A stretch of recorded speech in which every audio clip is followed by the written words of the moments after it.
All right, so good afternoon, everybody. Welcome back to our final session of Stars of David. As a reminder, if you would like to raise your hand, please do so virtually. That will help us know the order of the hands that are raised and be able to see them more clearly. And if you have a comment that you don't want to wait, you can always type that in the chat box, and our hosts, Susan and Robin, will be able to see that and deliver it to Rabbi Mueller. So with that, I'll turn over to Rabbi Mueller, and stay tuned at the very end because we're going to be letting you know about an exciting new class that will be starting up in October. So definitely stay tuned to the end to hear about our new program. Thank you, Rabbi. Okay, I'm going to mute everybody except for the rabbi. Mute all. And then to look for Darlene. Okay, unmute yourself, Rabbi Mueller. There you go. Okay, great. Right. Can you hear me? Yep. Okay, great. Good afternoon, everyone, and welcome to our final session for Stars of David 2. For those of you who attended the first segment in June, 8 times we've been together now. I can't believe it's coming to an end. I don't know what I'm going to do with my Wednesday afternoons after this, but it's been a wonderful experience. I thank you for participating, and I wanted to give a quick shout out to Rabbi Boxman and Susan and Robin, because I don't know if all of you are going to be here at the end, but I just wanted to thank them for making this class possible, and especially for the terrific job they did with all the mechanics of the Zoom and the virtual things, and just made it all happen. So thank you all very much, Susan, Robin, and Rabbi Boxman. What can I say? You made me look good. I appreciate it. So it's been a great experience. Okay, so today we have Morley Safer and William Shatner and Joan Rivers. So quite a nice lineup to round out our class. But I did want to say a little something about Larry King from last week. I don't know if you're aware, but we always do an update on each of the personalities as much as we can. And Larry King was in the news quite a bit last week because he lost his second child in a month. And it was just unbelievable because his daughter, who was 51 years old, Chaya, passed away from lung cancer on August 19th, the very day that we had our last Stars of David class and talking about Larry King. And I just thought that was unbelievable that here we are talking about him in a book that's 15 years old, and the worst of all tragedies that could happen to a parent, his daughter passed away last Wednesday. And even more unthinkable, his son, who was 65, Andy, died of a heart attack on July 28th. So within 1 month, this poor man lost 2 of his children, and he was in the news quite a bit. So some of you may not have realized this, but that's what happened last week. So our hearts go out to him, and we offer him our condolences and just prayers of healing in the difficult days and weeks ahead for him. But it's just an unthinkable tragedy. So, all right, we're going to start with Morley Safer, long-time and well-known newsman and correspondent for 60 Minutes. He's a familiar face in just about every American household with his long career in journalism. He passed away in 2016 at the age of 84. He grew up in Toronto, where he experienced a lot of anti-Semitic incidents that he was reticent to talk about. I guess the memories were still painful for him, and when the subject was brought up, he really didn't want to delve into it. He is not observant, or was not observant, but he did go every year to synagogue on Yom Kippur. His family observed Shabbat growing up, attending Saturday morning services, and then I guess it was a tradition in the Safer family to take in a movie on Shabbat afternoon. Passover was always sacred in his family and remains so, for Morley and his wife, especially since his daughter Sarah had been born, and she must be over 50 by now, because at the time of the writing of the book she was well into her 30s. He talks very fondly and nostalgically about Rosedale Fish and Oyster Market on the Upper East Side. So if any of you are from New York, and especially from the Upper East Side, maybe you also are familiar with Rosedale Fish and Oyster. But despite his endless search for the perfect pipe, he never could find any place that made the gefilte fish as well as his mother did. So let me read our first excerpt. He talks about sending his daughter to Hebrew school. And I thought this was one of the wittiest lines in the book, the way he describes her Hebrew school experience. Just listen. Sarah was sent to Hebrew school, he says, so that she'd be equipped to spurn Judaism with intelligence. Wow. And he says, you've got to know what you're going to reject. You should not be allowed to reject something without learning it first. Today, she is non-observant. It was her choice, he says. Would I like her to come to synagogue on Yom Kippur with us? She has once or twice, but I can't impose. She's a 30-whatever-old woman. As a young woman, she kind of rejected it, probably more strenuously than she does now. She has a son, our first and only grandchild. Sarah's husband is a Russian Jew, but they chose not to circumcise their son. And Morley says, I would have wanted it because it's such an ancient tradition, he says, but I didn't pressure her. There's nothing more destructive than that. And, you know, we've seen this in the last couple of weeks, whether it was Stephen Breyer or Alan Dershowitz. You know, it's sort of like this is the enlightened attitude of no matter how connected they were to their Jewishness, they never forced it on their kids, but they gave them the freedom of choice. So that it was like, you know, the Freedom Covenant was more important than the Sinai Covenant to them.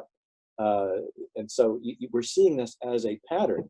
But that line, you've got to be equipped to spurn Judaism with intelligence. Oh my goodness, what a cynical thought. But, you know, it really reflects a truism. You know, the kids go to Hebrew school, they have their bar mitzvah, and that's it. There's even a joke about it. You know, that's the way you get rid of the mice. You bar mitzvah them. You've heard that joke before.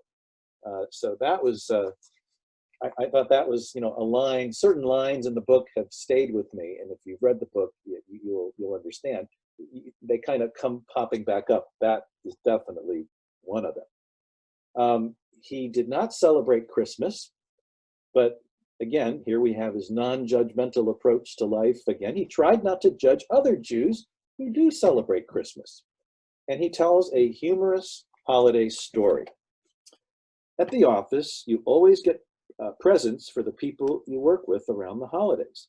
I've been doing it for the 33 years I've been at 60 Minutes.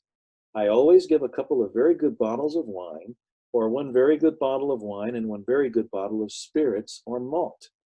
And it was just fascinating. One year, it was at the height of the homelessness crisis, and I said to my staff, look, I have a thought. What I would love to do is go and buy food and gloves and scarves, and we'll distribute this stuff, and then all go and have a nice supper together. They looked at me like I was crazy. What? That's the worst idea you've ever had. I was devastated, he says with a laugh. I tell Safer they probably couldn't stand the idea of giving up their malt liquors, and he nods. Well, here I am engaging this holiday with the kind of heart that you're supposed to have, and people were appalled. So I guess he felt the holiday spirit, but nobody else did. They wanted their schnapps. His being Jewish, did his being Jewish affect his reporting? And his answer was no. You really are able to detach when you do this kind of work, especially concerning the Middle East wars and Israel, because it's essential not to show a bias. And here we have another little excerpt. But I remember the first time I went to Auschwitz. It was probably in the 50s. I was working for the CBC, Canadian Broadcasting Corporation, doing a half-hour documentary on Poland. This was after the food riots, late 50s, early 60s, and the full horror had really been revealed. That was just one of the most powerful moments in my life. The camp hadn't been museumized yet it was, in many respects, not much different from how it was left. So I guess this really didn't have to do with reporting, but I think the point is that no matter how emotionally detached you are from things Jewish when you're doing your reporting, you still have that Jewish neshama, and when you see something like a camp from the Holocaust, you know, you're going to be moved. So he was powerfully moved by that, despite his years of training to remain detached as an unbiased journalist. So that was something that really had gotten to him. Probably, you know, brought back reminiscences of his own anti-Semitic experiences growing up in Toronto. So that was pretty much it. Well, there's one more excerpt when he was asked, how much is his Jewishness a part of him? And I have to say at the outset, you know, in reading these short 3 pages, there really wasn't a lot of Jewish substance to it. So it was kind of hard, you know, for some of these personalities, it was very hard to go back and to fit their identity on a spectrum, because they just didn't have much to say about their own practice and their own belief. But his response to how much Judaism is a part of his life was this: well, oh yes, it's who I am. I think it's an important part mainly for what many people may regard as secular reasons, though I don't think they're entirely secular. That is, I think it leads to a more contemplative kind of life. I think it gives you a very, very clear idea of ethics. I think that a Jewish background does give you a very, very strong sense of doing the right thing. And that's how the chapter ends. So, you know, that was very important, because, you know, that one line, you know, enabled him to get, well, points in the ethics morals category, because obviously he was impacted by the ethics of Judaism and the importance of being a good person. And, you know, he says here, you have to be a zombie not to know the difference between right and wrong. And I'm not sure I would agree with that. I don't, he may be unaware of the impact that Jewish teachings and the Jewish experience, you know, gave his sense of ethics. Because, you know, as we know, and especially that's been brought out in this pandemic, we know that there just are a lot of people who don't seem to know the difference between right and wrong. So I happen to think that religion, and particularly our Jewish faith, gives us our entire ethical grounding.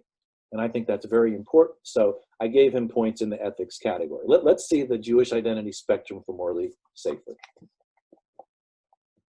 So I gave him 30%, because I think, whether he realizes or not, I think his ethics come from his religious training and his exposure to Judaism. Let's get his spectrum back up again, please.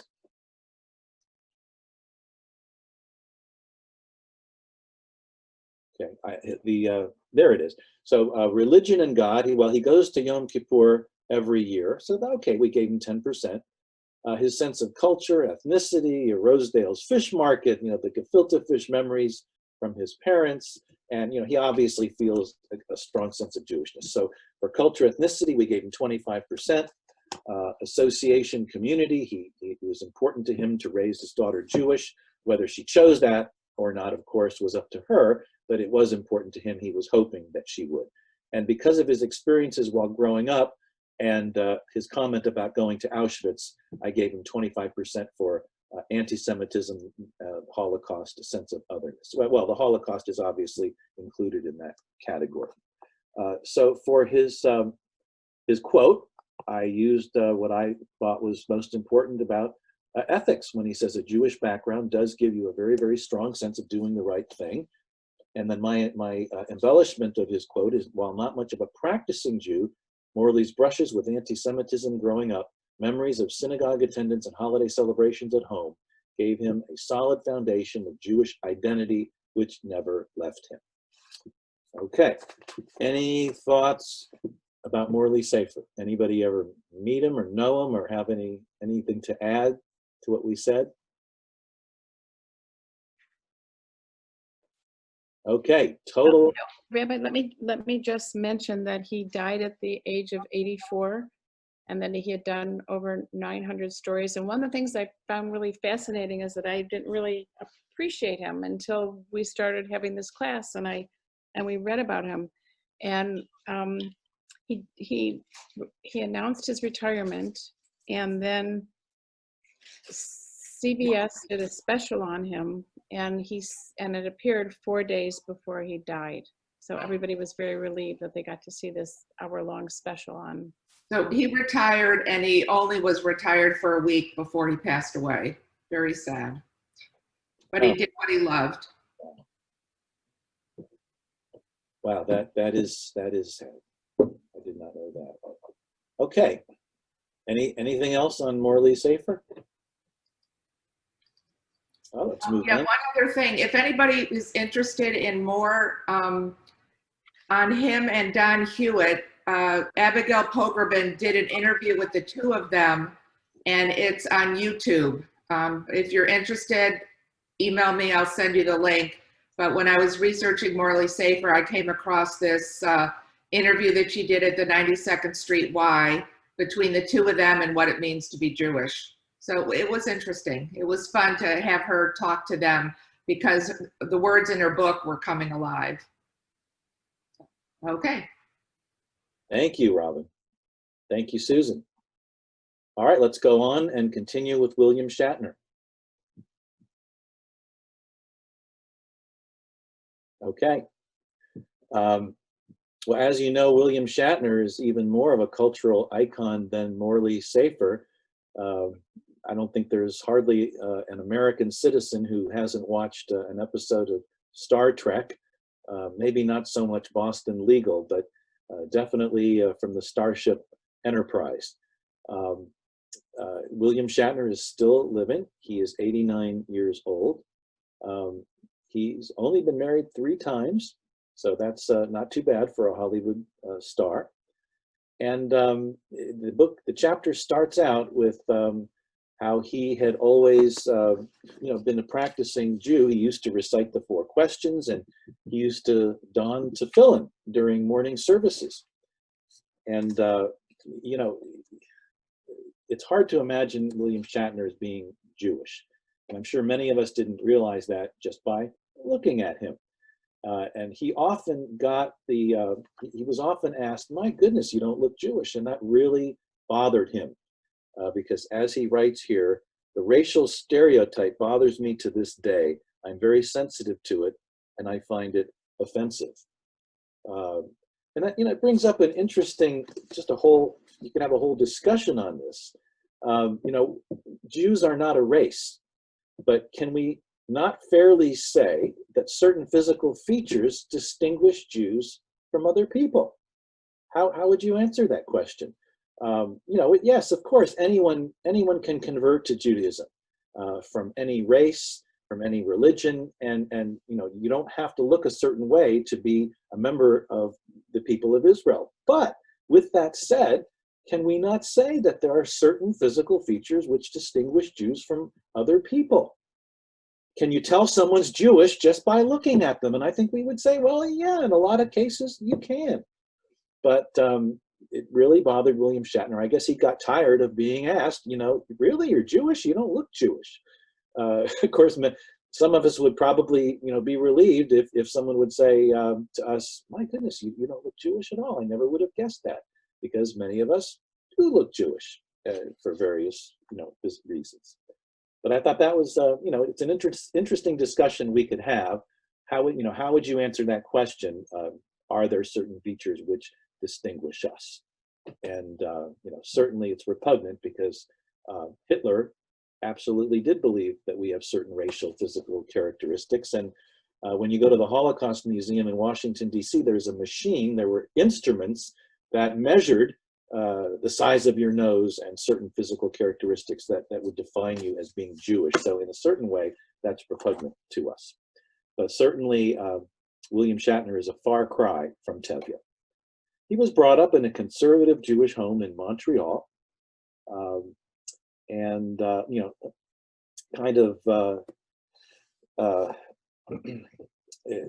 Like Morley Safer, raised in Toronto, we have our second Canadian.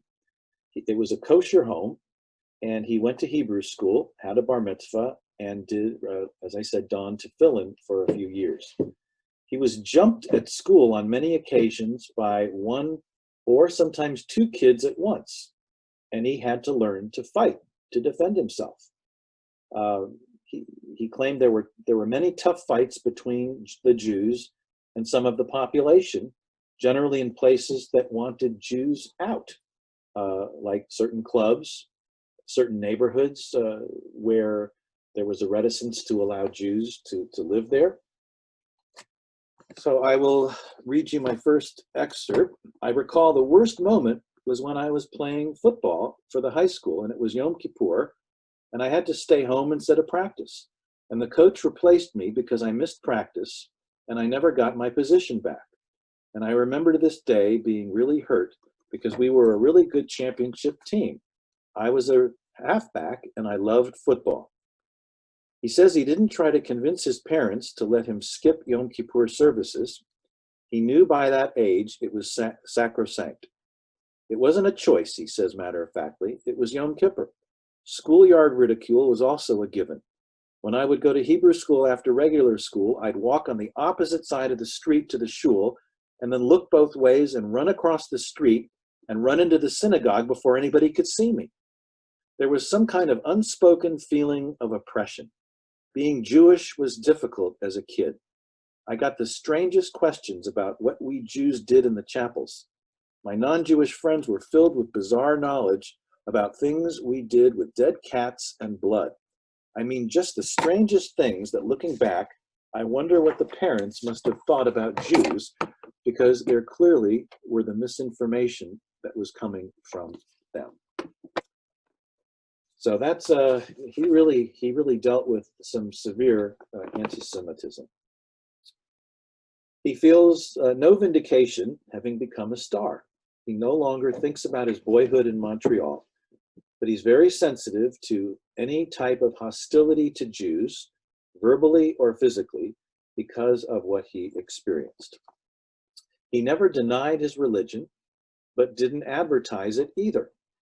He made no secret of it, but doesn't go out of his way to broadcast it. Unlike Leonard Nimoy, he never incorporated any Jewish symbolism on the Starship Enterprise. He writes, unlike Nimoy, who based his Vulcan greeting on a Jewish blessing, Shatner never incorporated any Jewish signs on the Starship Enterprise. I never knew what Leonard Nimoy was doing with his forked fingers. I tried in vain to fork my fingers, but always got a singular raised digit that was always misinterpreted. Well, you know what that one is. He talks about an effort to make a film called the Shiva Club. It's a glorious idea in which a young group of people who come to the aid of some folks sitting Shiva decide to start doing that as an occupation to make money. That is, they find a person who is mourning their loved one and help them in a variety of ways while they sit Shiva. They call themselves, guess what? The Shiva Club. The project is currently in limbo, or as Shatner puts it, in a state of vibrating stillness. It's out there on the many highways that lead to producers to have money. The idea came to Shatner when he was mourning his third wife, Noreen, who was found to have drowned in their Los Angeles pool back in August of 1999 with alcohol and Valium in her system.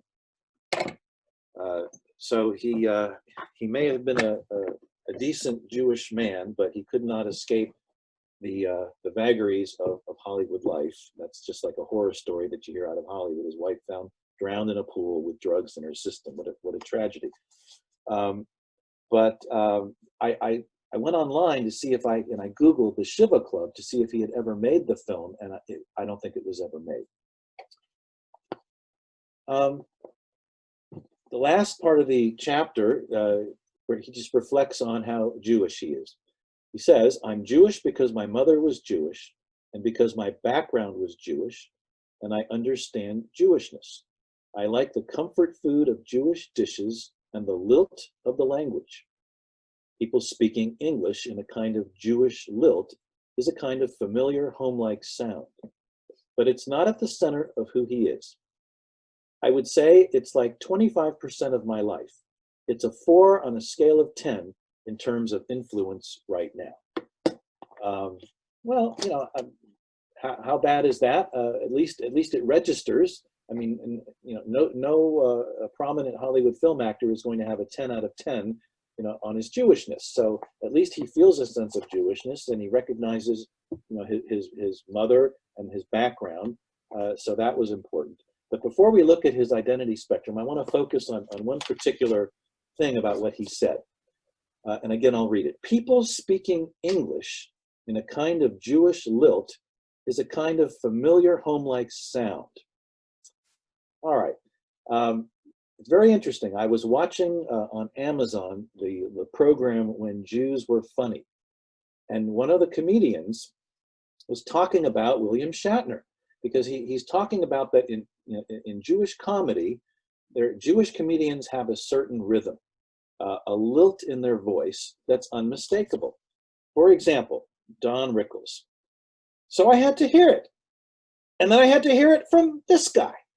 And then I had to hear it from that guy. So, you know, what was funny about Don Rickles was not just the material, but his delivery, the way he said it, his facial expressions. They were very Jewish. So this comedian who's talking about, before he gets to William Shatner, then he talks about Jerry Seinfeld. And picture Jerry Seinfeld now. He's going to a place where a man never went. All right? You can almost, you know, picture Jerry Seinfeld speaking in that manner. And then he gets to William Shatner, and he said, oh my goodness, William Shatner, he is so Jewish. You can tell by the way he speaks. Just the other day, William Shatner was coming over to me, and he said, Peter, the traffic coming over here was absolutely holocaustic. Well, congratulations, Bill. You've reduced the greatest tragedy in human history to a traffic report. But you can, you know, William Shatner does sort of talk that way in the way he delivers, and that's very Jewish. So I thought that was kind of interesting. I'd never thought about that. But think about that next time you listen to a Jewish comic. There's a rhythm. There's a rhythm to the way they deliver. All right. So I used as the quote, let's have the identity spectrum. And again, that line, I'm Jewish because my mother was Jewish and because my background was Jewish and I understand Jewishness. Scarred by anti-Semitism as a boy, Shatner is very conscious of his Jewish identity in a cultural sense, but is not active in the community or observant privately. All right, so culture, ethnicity, anti-Semitism, otherness because of what he experienced as a boy, and then tradition, heritage, just because he has this sense of Jewishness to him, and he understands the tradition. He studied the tradition. He's educated to some extent. So I divided it up in those three categories. Any further thoughts about William Shatner? Someone has to have something. He's such a prominent part of our American. Gail has a comment. She has to unmute though. Okay. Hi. I happen to know William Shatner, or Bill, I call him. Oh, great. And I know, and he was married 4 times, but he got divorced, or he's in, I'm not sure if it's final yet, from his last wife, whose name was Elizabeth. And she was a horse trainer, and he's into horses, and that's how I know him. You know, I can go up to him, say, hi, Bill, how are you, whatever, and I know his wife quite well, too. So that's what I have to say. I'm not sure why he's divorcing his last wife, 4th one. They've been married for quite a few years now, and they have a lot in common with the horses. So anyway, that's my extent. I've never discussed being Jewish with him. Next time I see him, I'm not sure when that'll be exactly, but I haven't seen him in a few years. I used to see him at the World Championship Horse Show when I lived in California. I'd see him at all the horse shows. One time he stabled his horse right next to mine, and we talked, and he had his horses in Kentucky with another trainer that I had my horse with, and he and his wife were there, and so we talked then, just about horses though. Anyway, that's what I have to say about him. Thank I don't know any more about his Jewishness. I don't think any of his wives were Jewish except maybe the first one. I think the first one was Jewish, but I didn't know her. I knew the second wife, Marcy, and I didn't know the one who drowned, but I knew the fourth one, Liz. All right. Okay. Thank you very much. That's so Yeah. cool that you. Add that to his history. Yeah. I can add a little bit to you, and thank you for sharing that. He was married in 2001, and I read that he filed for divorce last year, and the divorce became final in January of 2020 of this year. Okay, it's final then. Yeah, I wasn't following it. I was surprised, and it's interesting because in the divorce settlement, they did have a pre-op agreement. Prenuptial. But in the divorce settlement, they didn't have children together, so the big issue was what was going to happen, right, to the horses and the horses and all those kind of things. I tried to find information on the Shiva Club, and I did find one sentence that said in 2013 he produced the Shiva Club, but I don't know how much it played and how popular it was. And one of the things that I was surprised about, because it didn't come through in this chapter, is that he was pretty charitable, that he had some kind of a Hollywood charity horse show that the money went for children. And he actually sold a kidney stone of his for $25,000, and the money went to Habitat for Humanity. So I'd like to think that maybe perhaps some of his Jewish ethical values that caused him to think about being charitable. I saw an interview with him where he was with 15 members of his family. They would go biking periodically, and this wasn't that long ago. And so I could see the importance of family to him, which also kind of reinforced his Judaism to me. And his net worth is estimated as $100 million, but I think his wife is pretty wealthy and on her own as well.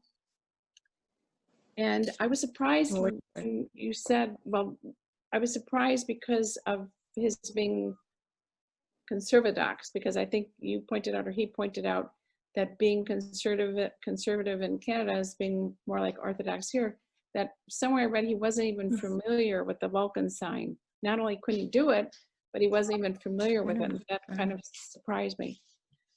But, and then the last thing I want to mention, because I thought it was interesting and maybe has some of his Jewish ethics in it, is that in 2017, he was the captain of a maiden voyage of a Star Trek themed cruise. And he did it on the condition that Norwegian Cruise Line would not have a swim with the dolphins, because he felt that violated the prime directive, which I interpreted to mean putting your values on another species or culture. So I thought that was interesting. So I think some of his Jewish ethics did come out, even though he never talked about it. I didn't think he ever did anything for Israel or anything like that. But he's a very interesting character. Yeah, wow, thank you for that. That there was a lot of good information there. Yeah, I'm surprised that he didn't, that he wasn't familiar with the priestly benediction symbol. That's really unusual. I did have a question though. I wanted to ask, who is the lady who knew him? What's your name, sweetheart? It was Gail. Gail, yeah. Okay, Gail, I have a question, and I've always wondered, which personality is William Shatner more like? His Star Trek personality, which is gallant and gracious, and he's so full of leadership skills, or is it the buffoonish kind of humorous character that he played in Boston Legal? Which is the real William Shatner, or is it a mixture of the two? I'd say more like Boston Legal. I was afraid of that. Yeah, okay. He's a fun-loving guy who likes to, have a good time. Yeah, but he kind of like stays aloof from people if he doesn't know them too. But that's But I've always talked to him. And he was in an episode of The Twilight Zone. In the 50s. I don't know about that. I don't know if you. I didn't see that. Out there. He was. I remember that really well. In a cafe with a woman. Their car broke down. Yeah. And it was the episode where they were getting wishes from this little jukebox thing at their table, and it was all this doom and gloom. He was in one of those. No. Okay. All right, hang on. Judith has a comment. You want to unmute, Judith? We can't hear you, Judith. You got to unmute.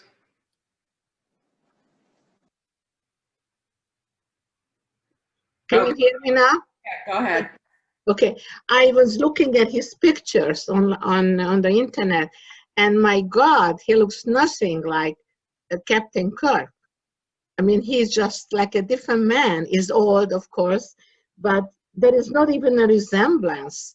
I am just amazed looking at this little old Jewish guy, and he was good-looking man at the Star Trek series.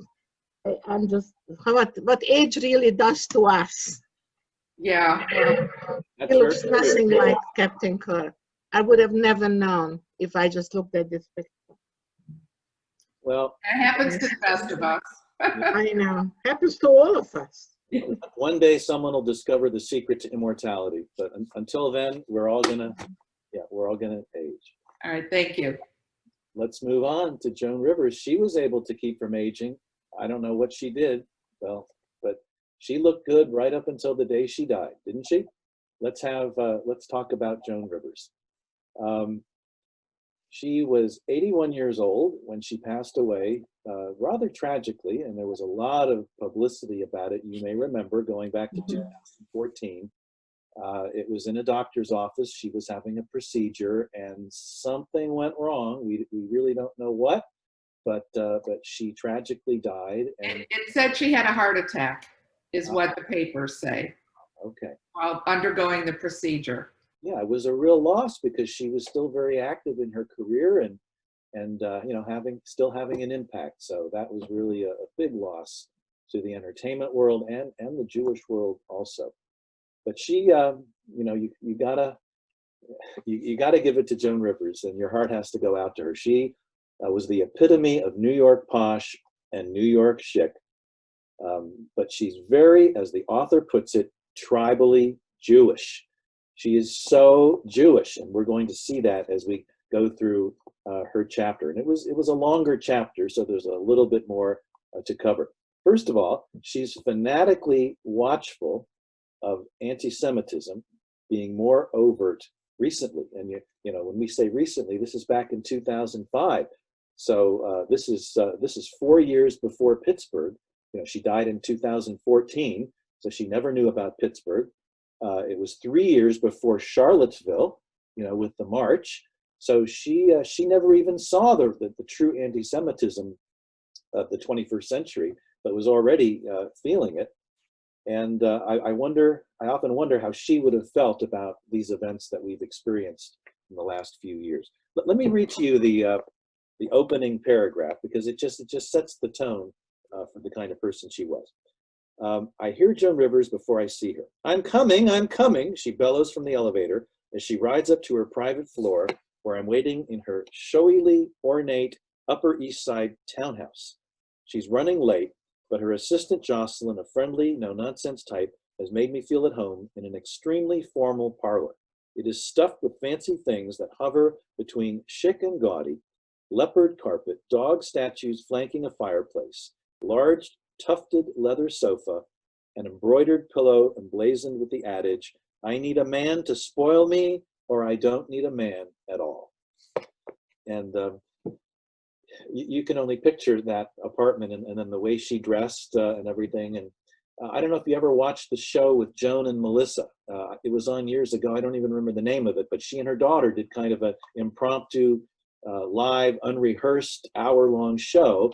And I remember what I remember from it is in one wall in the back of her dining room, she had card drawers like you would see in a library years ago, and they were all of them. There must have been 100 different pull-out drawers, and they were all filled with jokes. She was a consummate professional in her career, and you don't realize the preparation that even a professional comedian has to go through. She was a master of her craft. And that's what I remember from all my wife and I enjoyed that show, and that's what I remember from it, just how much how seriously she took her profession, and that's why she was at the top of her game. Okay, let me read to you an excerpt here about her anti-Semitism. She's fanatically watchful of anti-Semitism being more barefaced recently. Oh, it definitely is. Look around. Queen Noor's book is #1 on the New York Times bestseller list. She's referring to the former First Lady of Jordan, an American-born, half-Lebanese Princeton graduate who married King Hussein and wrote a book about her life in the Arab world. Jewish people, Jewish friends of mine went to her book signing, Rivers moans. Her book has overt anti-Semitism. I had a Jewish doctor of mine say, no, she's my patient. She's not anti-Semitic. I got so upset on the examination table. Read the, well, an expletive, read the you-know-what book, I yelled at him. Read the New York Times review. You don't have to even buy the book. I did something at a dinner party. I got her back. For the Jews, she was on one side of this host who was a very famous person. I don't want to give names. And I was on the other side. And the host was supposed to talk to me for the hors d'oeuvres because I was the lesser guest, and then talk to her for the main course. And the gentleman spoke to me for the first course. And then I thought, I'm going to keep him so amused. He's not going to talk to that capital, well, small b, 5-letter word, for the main course. And I kept him talking to me for the whole dinner. And I thought to myself, that's for the Jews. I'll fix you, Queen Noor, you anti-Semite, #1 on the bestseller list. And who buys the books? Jews. So she was not tolerant of anti-Semitism in the least. Her loyalty is rabid to Judaism, and Israel has become her litmus test. She felt Bill Clinton abandoned Israel, so she abandoned Bill Clinton. She was much more hopeful regarding George Bush. She thinks Israel is truly in peril, that it will be wiped off the map. She believes that not only does Israel have the right to defend itself, but that Jews shouldn't go quietly and should fight back. And she writes, if they're going to kill us, we'll kill you first. And that almost sounds like Mayor Kahane in the Jewish Defense League, but she was absolutely a fierce advocate and ardent supporter of Israel having the right to defend itself. Her name was Joan Malinsky. She grew up in Brooklyn on a street known as Doctors Row. Her father was a physician, obviously. She remembered that during the war, children were being sent from Europe to safety in New York.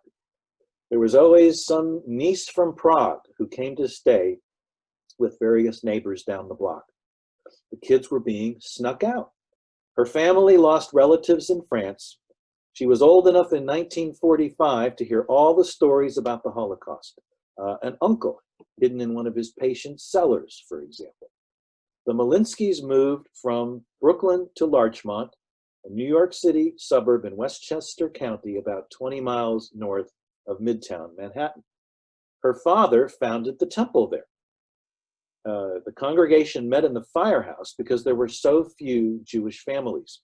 Her dad was the cantor until they found a professional. And she was always very, very proud of her dad in that role.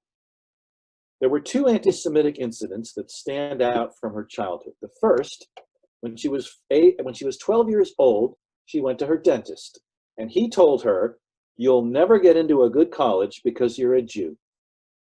And it's hard to imagine someone saying something like that to a kid, but he did.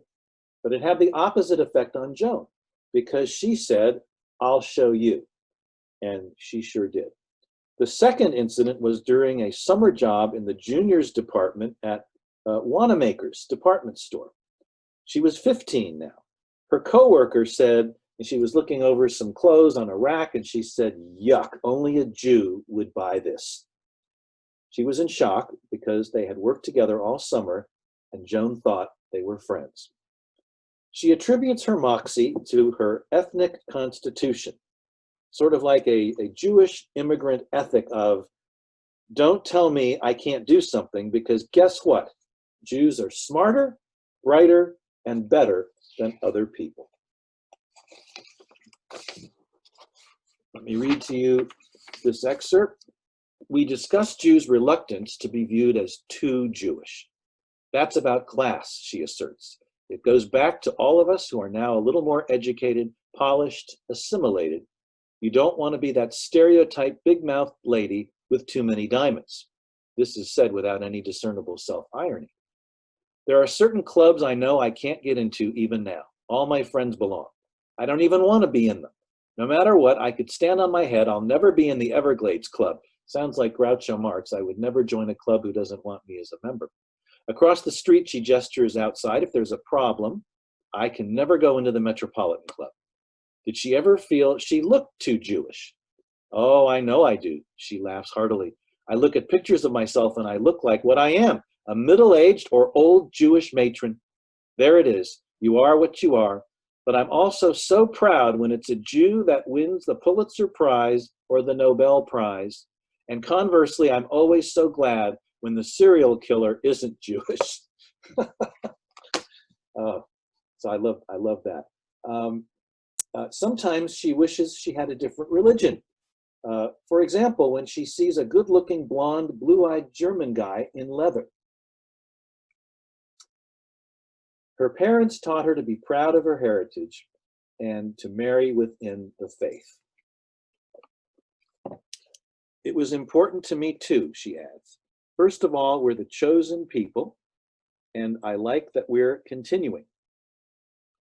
I don't want it to stop. If these people have struggled thousands and thousands of years, it should not stop with me. Who am I to say you buried your candles during the Inquisition and now I've decided not to continue? And I love going to temple.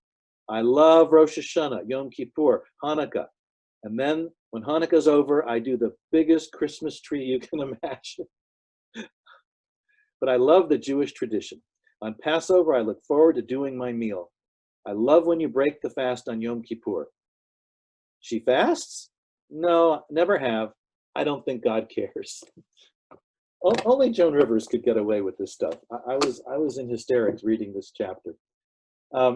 She's moved in temple by the Shema. It makes her feel connected to thousands of years of Jewish history. She goes to Kol Nidre every year. She missed it once 18 years ago in the mid-'80s. She and Melissa went to Temple Emmanuel on the Upper East Side of New York City. Actually, that's the largest Reformed temple in the world. Edgar had just killed himself in August. It was pouring rain. They were 10 minutes late, but they had tickets, assigned seats. Well, the usher said, "You can't come in." "We'll sit in the back." "No, sorry, we can't let you in." Can you imagine that? Her husband just passed away. It's Joan Rivers, and the usher says you can't come into your own temple. So what did they do? They went shopping at Ralph Lauren. If you can't pray, what could be more cathartic than shopping? And the following year, you won't believe this, that same usher came up to Joan and Melissa and said, "Surprise, I'm the one who didn't let you in last year." And you know what Joan said? She said to him, "It should only happen in your family." And he said, "How can you say a thing like that? It's Yom Kippur." And she said, and what you did to me and my daughter last year, how could you do a thing like that?" So that was well deserved. I can't imagine who that usher could have been. But when Edgar Rosenberg died, Joan sat Shiva for a week, and here she reflects a little on the Shiva. "Oh, I think it's wonderful," she says. "It makes sense. 7 days of eating and talking and laughing and crying and being in the house is so great because you're so happy to be quiet finally when everybody goes home. It's so brilliant. Then you're so happy to be able to go out of your house again. And meanwhile, they've kept you going. Shiva's wonderful." That's sort of true. When everybody, if you've gone through Shiva at your house, it's a relief when everybody goes home. Definitely, absolutely the truth. She draws strength from a heritage of perseverance. Edgar's whole family perished in the Holocaust. His whole family's remains are in a pillbox upstairs. So who am I to complain? I'm not here to fall apart. So the Holocaust is a huge part of her consciousness. After Edgar's suicide in 1987, she eventually started dating again. She went out with an observant Jewish man who always did the Shabbos blessings. She loved the blessings, but she didn't care much for the guy. Was it important to her that Melissa married Jewish? Not as important, because there were signs. Melissa had dated a non-Jewish man, and she had dated many Jewish men, but she had dated one Jewish man in particular. She really didn't connect with Jewish guys. So it saddens her, and she believes, it saddens her because she believes that Jewish men really make better husbands. They're really into their work. They don't drink as much. And what they laugh about is absolutely true. There again, that Jewish sense of humor that only Jews understand. So she said, naturally, I'm very disappointed. Melissa dated John Endicott for 7 years, so it was no great surprise when they got married. She hoped he would consent. She hoped he would convert, but it never happened. They divorced after 5 years. It was an interfaith ceremony with a rabbi, the marriage, and a minister, and it made Joan shudder. And what about the baby, Edgar Cooper Endicott? Well, he's absorbing the traditions of the parent he's with the most, Mom, and she deserves it. And she comes up with a line that shows some wisdom. Custody is destiny. Let me read to you the excerpt. In other words, before the separation, Melissa did not welcome her mother's questions about how her grandchild would be raised. It was always, we'll make the decision, Rivers recalls. I pushed because I just didn't want him to be nothing. But then I thought to myself, don't worry, I'll get him in New York for Passover, Hanukkah, Yom Kippur. He'll know what he is.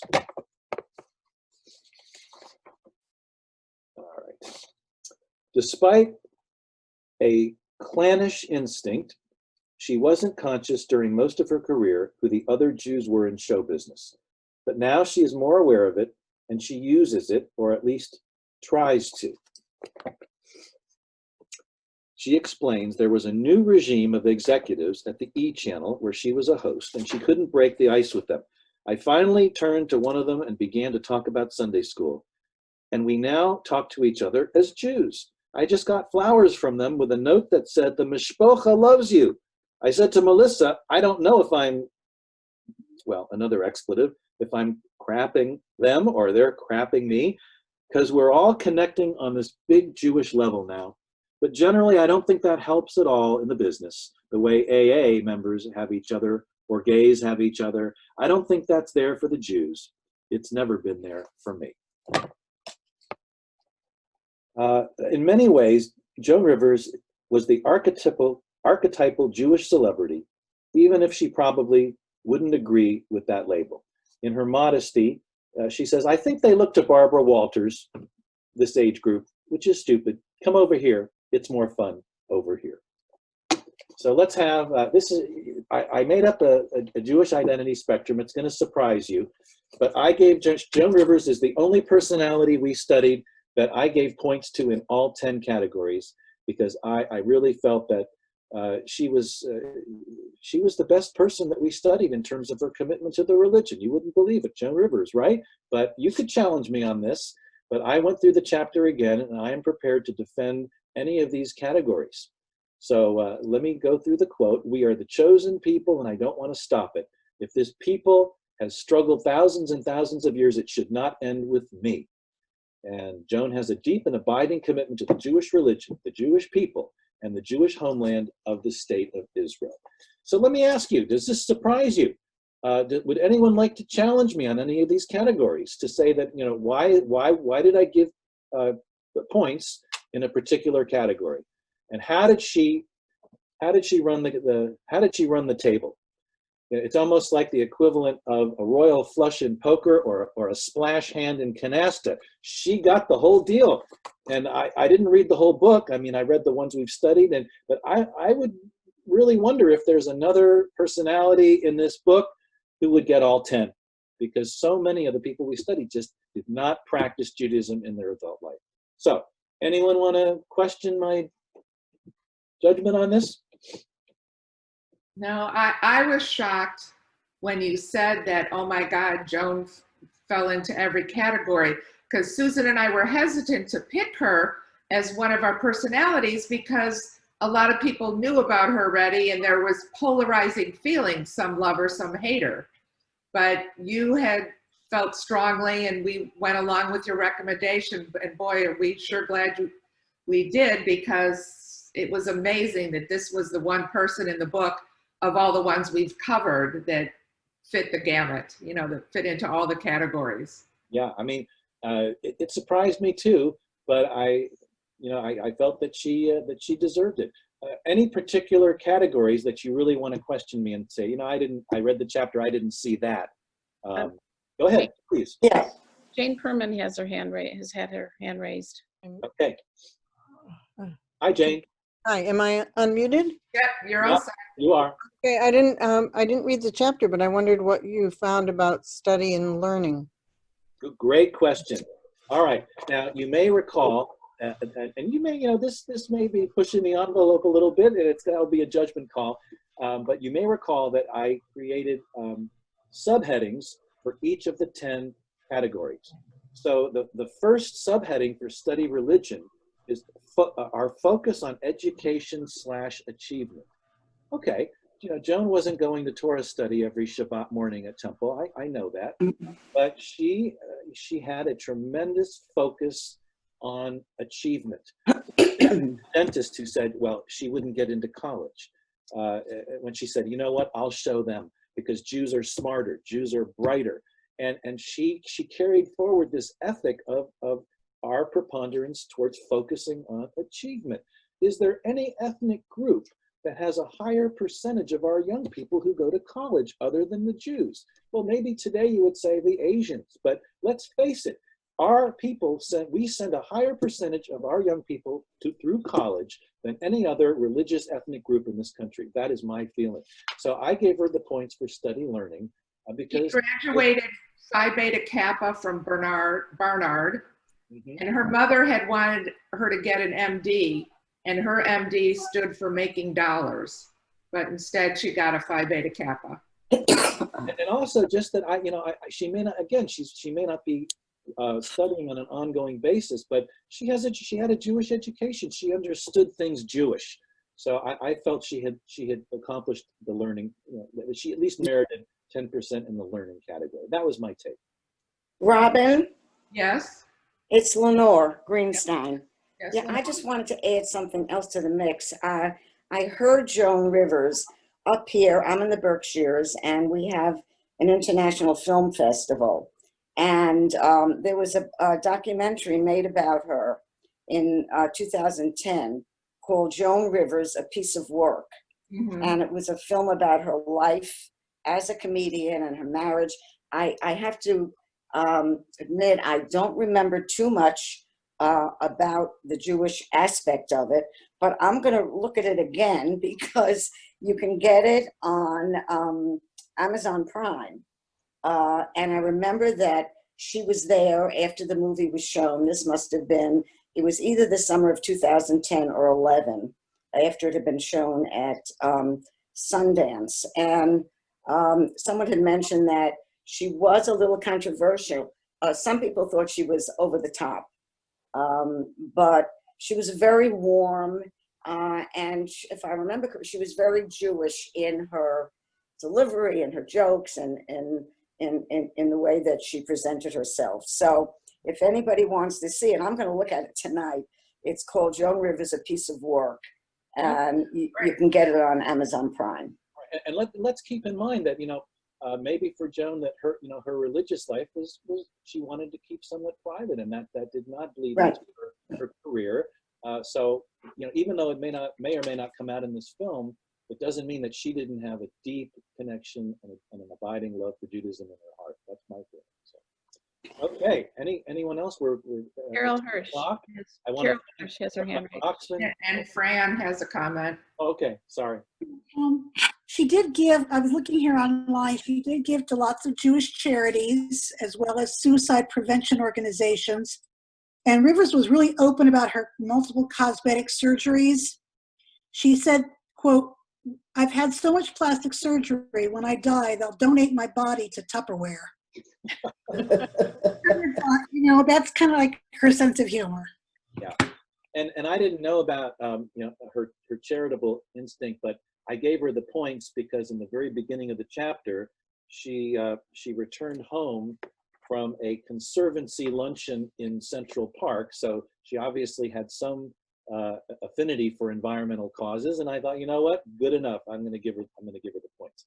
Anyway, Yeah, there's on Wikipedia.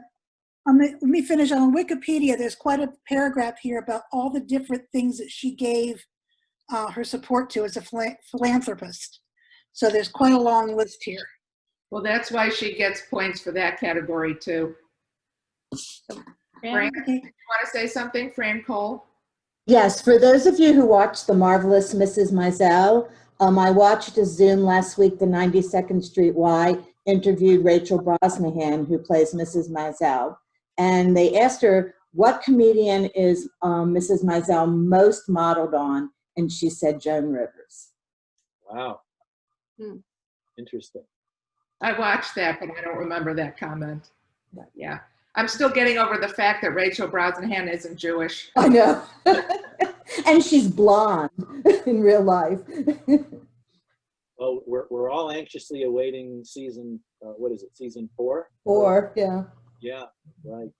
Okay, well, the hour has arrived. Thank you all so much for your support of this program over the last 4 weeks, and for those of you who stayed on from part 1, you've been with us now for 8 weeks. Thank you very much.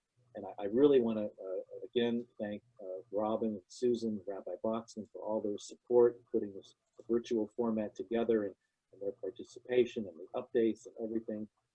Robin and Susan could not have done it without you. You're wonderful to work with. I hope we have the chance to work again. Thank you very much. And I'd like to just conclude with a little teaser for the next program that I'll be doing for Temple Shalom. It's going to be in October. We have now studied individuals with the Jewish identity spectrum, and I'm going to offer a workshop that will enable each of us individually to use the spectrum to write our own Jewish story. So this will be, it's called Why Judaism Matters, Writing Your Own Story, a 4-week workshop. And my description that you'll soon see, are you interested in passing on your spiritual legacy to the succeeding generations in your family? This workshop will help you to create a Jewish ethical will containing your own personal Jewish journey and why Judaism and living a Jewish life are so important. Using the Jewish identity spectrum and other models created by Rabbi Muller, each participant will write their own story to share with children and grandchildren, surely a wonderful gift to be treasured by one's descendants for years to come. So I know that WCA has offered programs in writing ethical wills, but this will be specifically writing a statement of Jewish affirmation about your wishes and hopes that your family will carry on the tradition in however you interpret that. So it is different from writing an ethical will. Anyway, that'll be on Wednesdays in October. I hope you'll join us. So with that said, thank you so much. Stay healthy, stay sane, and perhaps we'll see you for the high holidays, and certainly in October. Hope to see you again soon. Thank you all very much for joining us. Early Shana Tova. Happy New Year to everyone. Be well.